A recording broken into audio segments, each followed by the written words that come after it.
Hi, welcome to the Fairness video. I want to start this by telling a story. There was a business owner who had hired some workers to fulfill orders early one morning, and he agreed to pay them the normal going rate. Later, on his way to the store, he notices a few people with signs that read, "Will work for food." So he hires them and agrees them to pay them whatever is fair at the end of the day. He did this again at midday and also at 3 p.m. And by 5 o'clock that day, he noticed there was a few more people with the same signs. So he offered them the same deal. At the end of the workday, it was time to pay everyone. The business owner started with those that he hired at 5 o'clock and gave them a full day's wage.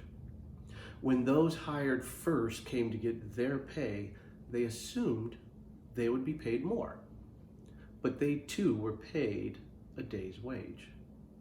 Now, as you would imagine, they protested to the owner that people who only worked an hour should not have gotten paid as much as everyone who worked a full day.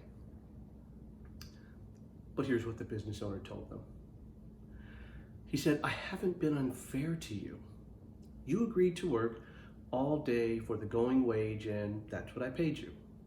I decided to pay the last workers the same as I paid you, which isn't against the law, so why should you be jealous that I'm kind to someone else?"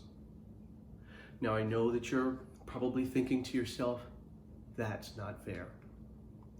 Because we define fairness as something that should be equal and not to be a contradiction to accepted standards. You see, we know that to be fair really means to be in accordance with some rules or standards without cheating or trying to achieve an unjust advantage. But the question is, where do we get our sense of fairness?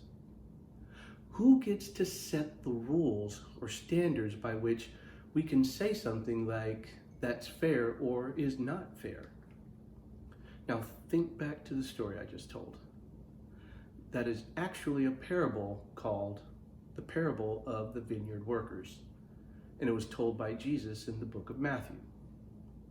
Now I love this story because it forces us to examine our own feelings towards fairness. You see, fairness without justice isn't fair.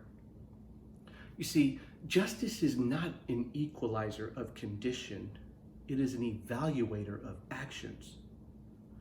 Justice is supposed to provide a system for punishing those who violate fairness and righteous behavior, and yet we know that is almost always never the case.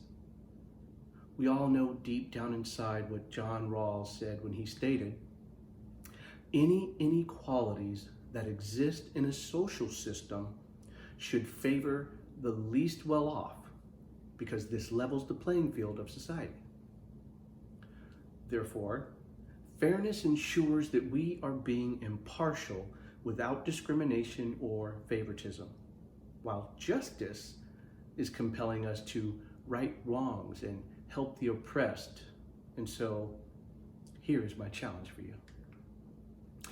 Ask yourself if you are always being fair and just. And if you're not, really sit in silence to understand why. Next, ask yourself if you always stand up for what is right. And if you don't, again, you'll need to sit in silence to understand why. Now, I'm sure you're starting to see that to unlock the design elements to living your best life requires deep introspective examination, which will be uncomfortable at times, but worth it. So stay with me as we continue to crack the code.